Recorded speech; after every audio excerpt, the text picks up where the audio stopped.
este es el compositor para Andrés Amorós.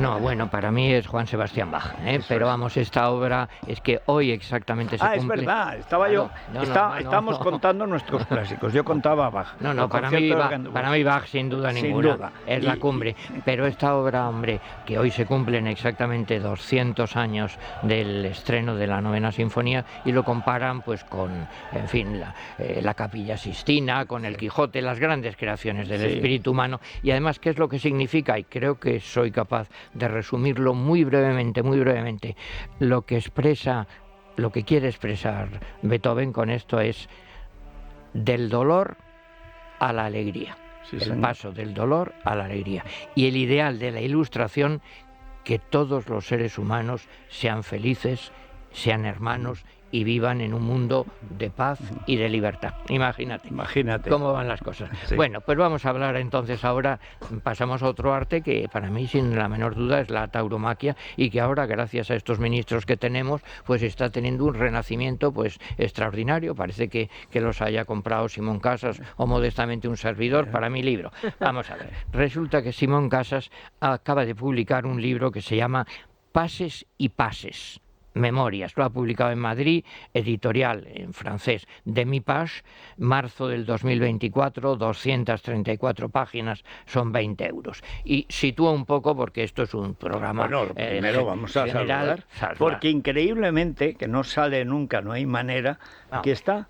Simón Casas, bienvenido, muchísimas gracias por estar con nosotros. Por recibirme. Lo sitúo un poco porque nos escuchan gente que sabe de toros, que no sabe, toda clase de gente. Primero, Simón Casas, si no me equivoco, creo que no, pues es su nombre artístico, digamos. En realidad él se llama Bernard Domt, nació en Nimes en 1946, ha publicado ya otros libros, por ejemplo, Tous toreros, La corrida parfaite, y su biografía es muy peculiar. Es hijo de una madre turco-sefardí y de un padre judío polaco. A los 10 años o algo así se vino a España pues ya queriendo torear. Imagínate el mérito que tiene. Sí. Vivió también, los problemas, claro, entonces sobre todo las dificultades para que aceptaran a un torero francés, que eso se ha ido venciendo a partir, de Nimeño II, de lo que él ha hecho. Luego él llegó a tomar la alternativa y esa misma tarde, esa misma noche, se retiró. En Nimes, el 16 de marzo de 1975, ha desempeñado distintos cargos, digamos, de dirección artística, que es lo que a él le gusta decir, en Nimes. También se presentó y ganó unas elecciones y es, para el que no lo sepa, pues uno de los más importantes empresarios taurinos actuales. Madrid, Nimes, ha estado también en Valencia, pero a la vez, que esto es lo curioso del personaje, él no es el empresario tradicional del puro y castizo y tradicional, sino que ha sido siempre transgresor, heterodoxo. Él se considera no un empresario, sino un promotor artístico. Y en este libro, ¿qué es lo que hace? Pues al hilo de anécdotas biográficas va dando sus ideas sobre los toros, cómo lo ha vivido él, los personajes que ha conocido y sobre todo el resumen, dicho muy rápidamente. La corrida como transgresión, como una expiación, esto te suena, Federico, sí, que tú has estudiado psicoanálisis, expiación de culpas colectivas, como un sacrificio, como una tragedia griega. Y precisamente por eso, que yo siempre lo defiendo esto, hay una parte de la sociedad actual que la rechaza, porque la sociedad actual, en buena medida, no acepta la muerte. Y claro, la corrida es un drama donde está la vida y la muerte. Y luego, en resumen, pues es Simón Casas es un triunfador, por supuesto, pero muy a su manera, porque en este libro dice, y a lo mejor nos quiere decir por qué, luego, dentro de poco haré las maletas y dejaré todo este jaleo. Bueno, veremos a ver por qué y cuándo sucede eso. Le preguntamos algunas cosas. Le preguntamos cosas. Bueno, lo primero que hay que agradecerle es la estética que desde que está en las ventas ha impuesto. Sí. No hay más que ver los anuncios, que están además en los medios digitales. Bueno, modernizar. Que ha modernizado, pero ha modernizado volviendo a una estética clásica. Claro. Una estética especialmente bonita, porque hay que decir que en Francia se cuida. Se ha cuidado mucho y es una de las bases de la importancia que tiene la fiesta en Francia, que estéticamente es indiscutible. Pero que los toros no es algo, como dicen, rancio, casposo, en absoluto, es una tontería.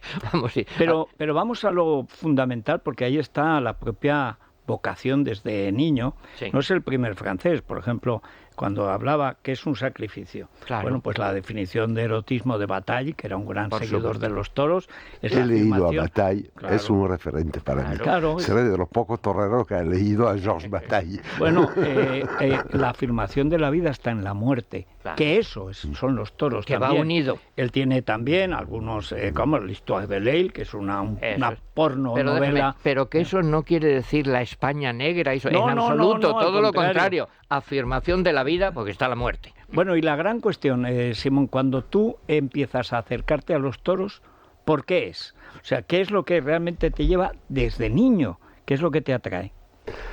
Bueno, lo que me atrae es la casualidad. Tengo 10 años, es la primera vez que salgo solo de mi casa. No sé si me habían dejado, si me escapé. He ido andando por las calles de Nimes, donde la tauromaquia evidentemente forma parte de la historia de la ciudad, y de casualidad llego delante del hotel donde se vestían los toreros. Sí. Había gente, yo no sabía lo que era un torero, yo no sabía lo que era la tauromaquia, esperaban a los toreros que llegaban de la plaza y entraron los toreros, me parecieron extraños con sus trajes, con la sangre que manchaba su sangre. Yo no sabía lo que pasaba. Y entraron los toreros en el hotel y la gente empezó a decir Cocteau, Hemingway, Picasso. Sí. Y había 3 personajes que andaban, que venían de la plaza andando, que eran Cocteau, Picasso, Hemingway. Y yo estaba pegado a la puerta del hotel. Y el calvo de los 3, por lo tanto Picasso, me vio, le llamé la atención, me puso la mano en la cabeza y me dijo en español, cuando yo no hablaba español, tú serás toreros. O sea, que me bautizó Picasso, me bautizó la ciudad donde nací. La ciudad, la historia de esta ciudad, nutrida de la historia de la tauromaquia, y la historia de la tauromaquia es un ritual. ¿Qué ritual? El ritual precisamente de la vida y de la muerte. Sí. Por lo tanto, la ecuación fundamental de todas las existencias, la esencia de la filosofía. ¿Quién soy? Pues soy un ser vivo que va a morir. Lo que nos cuenta la tauromaquia es la historia de la vida de cada cual y de la vida colectiva de todos los individuos. Nos lo cuenta con belleza, con la participación de otro artista. Hay 2 artistas en la plaza, el torero y el toro, claro. El animal y el hombre. Sí. Y al contrario de lo que puedan pensar algunos, y en particular el ministro de Cultura actual, el animal, que cierto es que va a ser sacrificado ritualmente, se eleva a la altura del hombre, porque el hombre no baja, se pone a igualdad con el animal, cada cual con su naturaleza. El instinto de este animal, que no es un animal pacífico, por lo tanto, no lo obligamos a combatir, no lo obligamos digamos, a cambiar de condición. Al igual que se puede hablar de la condición humana, se debe de hablar de la condición animal. Por lo tanto, eso es una ecuación bastante, no complicada, pero bastante llena de matices, porque es una ecuación existencial. Y en el momento actual, y termino este preámbulo, donde nuestra juventud está constantemente en la globalización de nuestro mundo, constantemente en búsqueda del sentido de la vida. Hablar o preguntarse sobre el sentido de la vida es tomar en cuenta que somos mortales. La tauromaquia es una gran misa, un gran ritual, en el sentido propio de lo que es un ritual, que nos permite acercarnos a la ecuación eterna de quiénes somos, viviendo para morir y buscando valores existenciales. Menos droga, menos delincuencia, si la sociedad actual es capaz de ofrecer a la juventud rituales que enseñen los valores existenciales. Por lo tanto, la tauromaquia es arte, es cultura, y arte y cultura quiere decir estética, quiere decir filosofía, y es una pena que el ministro de Cultura no le haya dedicado 5 minutos a esta reflexión. Bueno, que sepas que es que el ministro de Cultura no condena las masacres de Putin en Ucrania, de manera que es natural que alguien que no tiene sensibilidad para la vida humana tampoco entienda esto. Ni condena los masacres del Hamas. Por supuesto que no, al contrario, los aplaude. Pero hay una cuestión que has planteado y que es un poco enigmático. El otro día presentando el libro de Andrés, que ya no sé por qué edición va, El arte del toreo. Tercera edición, es que es el cosido del siglo XXI. Bueno, porque mucha gente, en general en España, la gente nace en las ciudades. No ha visto, como hemos visto los que hemos nacido en los pueblos, el toro a tamaño, que es como hay que ver ese animal terrible, ¿no? Terrible y el más hermoso que hay. Es verdad que en los toros lo que se aprende es a morir, porque al final los valores es cómo llegar a ese momento que va a llegar, qué valores tienes en la vida para que merezca la pena vivir y morir. Pero hay una especie en la sociedad actual de rechazo de la muerte, sí, no quiero verlo, de ocultar la muerte. En cambio, los toros es exactamente lo contrario. Nosotros la mostramos, pero la mostramos en su grandeza estética. ¿Cómo coincide eso con la llegada de muchos jóvenes a la fiesta, atraídos en un momento en el que además se ocultan los muertos? Sí, bueno. Es la cultura anglosajona también. Y en cambio la nuestra, es una cultura mediterránea, claro, que asume, y de ahí vienen los toros, de la cultura mediterránea que viene de Grecia. Sí. Totalmente. Pues esta cuestión eterna de cómo se vive para llegar a morir,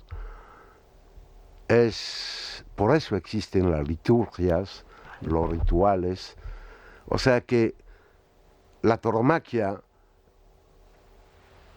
nos permite, igual que la música de Beethoven, sí, como decía antes, ir del dolor a la alegría, del dolor a la alegría, de la sombra a la luz. Y la alegría lo sintetizaría como aceptar el sentido de la vida. Aceptar el sentido de la vida es realmente la meta más profunda que le dé a la vida su sentido. No se puede saber lo que es vivir sin entender algo de lo que es morir. Pero no lo digo de manera negativa, no hay que ver la muerte de manera negativa. Primero, menos la del toro de Villa, porque si el toro de Villa fuera un animal que se forzara a combatir y a morir como víctima, a lo mejor el que le habla estaría en contra de la tauromaquia, porque yo estoy en contra del maltrato animal. No, el toro de Villa es el único animal a quien el hombre deja la libertad mágica de actuar durante unos cuantos minutos, más de un cuarto de hora, en plena libertad que corresponde a su naturaleza, sí, a lo que es. El hombre le autoriza a, si acaso, herirlo o matarlo. El hombre lo reconoce de manera absoluta y total en la realidad de su naturaleza. Sí, cierto es que va a morir, pero si yo fuera un animal, si tuviera que elegir un destino animal, antes de ser un pollo, un bovino de matadero, un pajarito a la merced de una escopeta, yo quisiera ser un toro de Villa, para que mi muerte precisamente justifique el sentido y la grandeza de mi vida. Además, ¿qué vamos a hacer? Dejar a todos los bovinos vivos, y en la Quinta Avenida o en los Campos Elíseos o en la Gran Vía de Madrid, pues estaríamos, ¿cómo estaríamos? Con vacas y con bueyes. No, si solo se vive una vez, se debe de vivir con gloria. Eso el hombre intelectual, con su cultura, lo ha entendido. Pues le damos al animal toro de Villa la posibilidad, sin palabra, sin intelectualizar, sin analizar, le ofrecemos la posibilidad de darle sentido a la realidad de sus instintos y por lo tanto de su vida. Eso es elevar el animal a la condición humana. Cuéntanos cómo es ahora, cómo se organiza la máxima feria del mundo, que es la de San Isidro. Perdona, Federico, un instante, que nos dé un dato, porque es del ministro que tenemos tan sutil, ¿cómo se llama ese personaje que dice esas cosas extraordinarias de inteligencia? Ha dicho que la fiesta es irrelevante, irrelevante, vamos. Bueno, no vamos a dedicar más tiempo al ministro. Pero perdona, dato concreto, la feria de San Isidro, ¿cuántas tardes se supone que se va a poner el no hay billetes? ¿Y cuánto se ingresa en una feria como la de pero San antes Isidro? de los dineros, ¿cuántas veces el no hay billetes? Bueno, 17 o 18 tardes se van a llenar la Plaza de Madrid. Hemos recuperado casi los 18.000 abonados, no se puede vender más, hay 22 espectadores, solo se pueden vender 18.000 abonos. Hace más de una década que se había perdido y estamos en un renacimiento de asistencia de público y de público joven, por lo que decía antes, que la fiesta enseña a la juventud algo que primero le sorprende y que le da guía de investigación de la entrega, de la búsqueda de belleza, de la creación de grandes emociones, de una reflexión sobre el sentido de la vida. La tauromaquia es una ópera, pero una ópera donde la actriz principal es la muerte. Donde se muere de verdad. Donde se muere de verdad. Señor. Entonces, no quiero decir con eso que, al contrario de lo que dicen algunos, por motivo político exclusivamente al principio, porque todo empezó con Cataluña. ¿Por qué se prohibió la fiesta en Cataluña? Porque decían que olía a España. Bueno, porque era la fiesta nacional. España, claro. Y además, ahora mismo no está prohibida la fiesta, porque el Consejo Constitucional, pues si uno quisiera, podría organizar corrida. O sea, eso es politiqueo. Los políticos franceses son más inteligentes en este caso. ¿Por qué?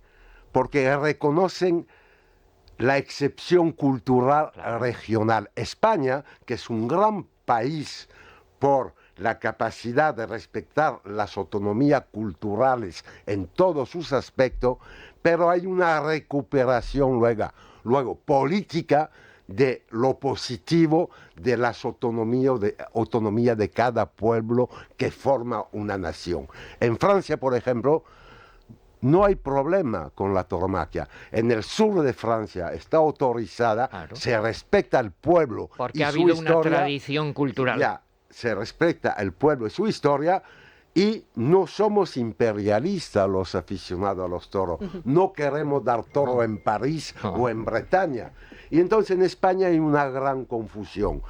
Hay una confusión entre lo moderno y lo tradicionalista obsoleto, una confusión entre la misión ideológica, las misiones ideológicas, cada cual puede tener la suya, pero no hay que utilizar el patrimonio del pueblo cultural para transformarlo en medio político ideológico. Históricamente, la izquierda española ha sido aficionada a los toros. Por supuesto. Ahí están los emblemas que no voy a mencionar, pero menciono 2 o 3, Lorca, Picasso. Bueno, pero actualmente también. Lo que pasa es que algunos se esconden un poquito a pesar de su gran pasión por los toros. Hay que distinguir izquierda e izquierda radical. La izquierda radical es fruto de muchas cosas, pero en la actualidad no deja de ser una expresión del wokismo. Sí, señor. Te tienen que enseñar a ser como ellos quieren que sea. Te tienen que enseñar a pensar como ellos piensan. Pues no. La libertad, la cultura y libertad son sinónimos. No puede haber cultura sin libertad de pensamiento. La tauromaquia es un gran arte, de una gran modernidad, a pesar de sus raíces históricas, porque nos plantea no solamente lo que es de actualidad, pero lo que son llaves de futuro. Hay muchos artes importantes, la literatura, la música, la pintura, pero lo decía Lorca, el arte de los artes, la cultura de la escultura, podría ser la tauromaquia. Bueno, es que no me extraña que ganara las elecciones en Nimes y que se Federico, prepara... ¿me dejas preguntarle una cifra? Solo si eres capaz, que no lo sé si serás capaz, de decir solamente la cifra. ¿Cuánta gente va a pasar por la Plaza de las Ventas en esta temporada? En números redondos, 1 millón. 1 millón de personas. Bien. Algo totalmente irrelevante, como vemos. Bueno, lo relevante es tener a un tipo que no solamente cree en lo que hace, sino que además se lo sabe. O sea, es que, en fin, así da gusto. ¿Qué diferencia, por cierto, con otros promotores que apenas saben leer y escribir? Bueno, nadie es perfecto. Eso es. Pero en todo caso, pues nos vemos ahí en las ventas y todos los días. Ahí nosotros estaremos y aquí a la Limón. Y aquí a la Limón comentando todas las corridas del mayor certamen del mundo, que se produce una vez al año, se produce en Madrid durante un mes. Y ya sabes, si se queda vacía la plaza, bueno, dínoslo y buscamos a alguien que vaya por allí. No te preocupes, claro, que la llenamos rápidamente. Si queda vacía es que se queda la reventa con las entradas del Exactamente. Bueno, muchísimas gracias, Andrés, y sobre todo muchas gracias a Simón Casas. Y enhorabuena. Y además quiero especificar que yo no quiero ser militante pro tauromaquia. Yo quiero hablar de mi pasión, y mi pasión la inspira la tauromaquia, y mi pasión es la pasión por la vida. Como tiene que ser. Bueno, mañana que nos vamos. Hasta mañana a las 6 en punto. Pásenlo bien.